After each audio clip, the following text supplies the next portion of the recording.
ख्वाजा मोइनुद्दीन चिश्ती संजरी गरीब नवाज रज़ी अल्लाह ताला अन्हु का एक वाक़या मुझे याद आया कि एक मरतबा एक किसान, भाई मौसम यही चल रहा है किसानों का, तो एक किसान आया हज़रत ख्वाजा मोइनुद्दीन चिश्ती की बारगाह में, जिसकी छोटी मोटी ज़मीन थी, और जो आप जानते होंगे चकबंदी वगैरह जो चलती है यूपी वगैरह में, तो उस चकबंदी में जो हुकूमत थी, गवर्नमेंट थी, उसने उसकी ज़मीन को हथिया लिया, जैसे आजकल प्लान चल रहा है हथियाने का, किसानों की ज़मीन छीन लेने का। तो ये आज का कोई नया मुद्दा नहीं है, पर पहले से चला रहा। तो बहरहाल अब जब वो तो लाचार मजबूर बेचारा, अकेले उसकी ज़मीन हड़प हो गई, गवर्नमेंट ने कब्जा कर लिया। अब वो सीधा, उसको कुछ समझ में नहीं आया, वो सीधा आया ख्वाजा मोइनुद्दीन चिश्ती की बारगाह में। हज़रत बाहयात थे, हज़रत की खानकाह में आया और हज़रत से मुलाकात की, और मुलाकात करने के बाद अपनी सूरत हाल से आगा क्या कि हुज़ूर मैं बहुत परेशान हूँ, छोटी मोटी ज़मीन थी जिससे गुजारा चलता था बच्चों का, और कुछ थोड़ा बहुत मेरा भी पेट पल जाता था बेच बाच के, लेकिन वो गवर्नमेंट ने उस पर कब्जा कर लिया और हथिया लिया मुझसे, चकबंदी में मेरी ज़मीन मेरे हाथ से निकल गई। अब मैं करूँ तो क्या करूँ। उस वक्त बादशाह था सुल्तान अल्तमश दिल्ली में, जो हज़रत ख्वाजा बख्तियार काकी का मुरीद। हज़रत ख्वाजा बख्तियार काकी जो थे वो गरीब नवाज़ के खलीफा, और उनका मुरीद यानी गरीब नवाज़ दादा पीर हुए।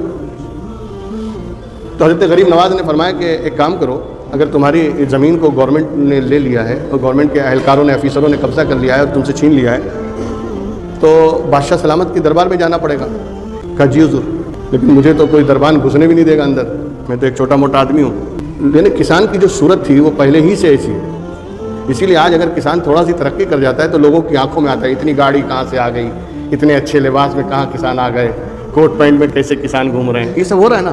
कोई नहीं जानते कि दौर बदल रहा है, तरक्की हो रही है। खैर, तो उसने कहा मुझे तो दरबार में जाने भी नहीं देंगे। तो गरीब नवाज़ ने कहा एक काम करो, फला दिन तुम आ जाओ, मैं तुम्हारे साथ चलूँगा, मैं तुम्हारे साथ चलूँगा।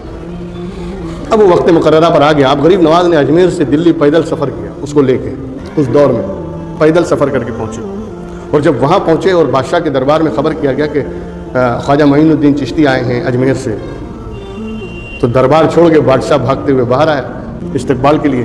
खैर हज़रत अंदर गए, साथ में एक किसान भी बैठे हज़रत, और बैठने के बाद हज़रत ने कहा कि भाई ऐसा है कि इस बेचारे की ज़मीन थी कुछ, और उस ज़मीन की चकबंदी में इसकी ज़मीन चली गई, इसका गुजारा उसी पे था, इसके बाल बच्चे पलते थे और साल भर का ख़र्चा इसका उसी पे निर्भर था, और तुमने इसकी ज़मीन ले लिया तुम्हारे अहलकारों ने, तो इसके लिए मुझे आना पड़ा तुम्हारे यहाँ सिफारिश लेके। कहा हुज़ूर आपको आने की क्या ज़रूरत थी, आप वहीं से हुक्म दे देते या इसी को भेज देते, या वहाँ से कुछ पर्चा वगैरह लिख के किसी कासिद के हाथ रवाना कर देते, मैं यहीं बैठे बैठे इसका काम कर देता, आपको इतनी जहमत उठाने की क्या ज़रूरत थी। अब देखिए यहाँ पे इस्लाम आता है, यहाँ गरीब नवाज़ इस्लाम की तालीम दे रहे हैं। आप खुद चल कर आए, इतनी मुशक्क़त और इतनी मुसीबत बर्दाश्त करके आपने अजमेर से दिल्ली का सफ़र किया, आपका एक हुक्म मेरे लिए काफ़ी था सरकार, आप खुद इतनी तकलीफ आपने उठाया क्यों।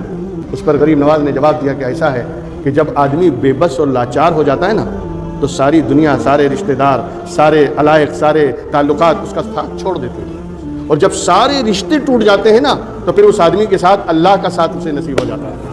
तो मैं इसके साथ इसीलिए अजमेर से दिल्ली तक चल पड़ा। मैं देख रहा था ये मजबूर और बेकस से लाचार है, कुछ कर नहीं पाएगा, और जब ये कुछ नहीं कर पाएगा तो अब अल्लाह इसके साथ है, तो मैं भी इसके साथ हो जाऊं, ताकि इतनी देर मैं भी खुदा का साथ मुझे मिल जाए।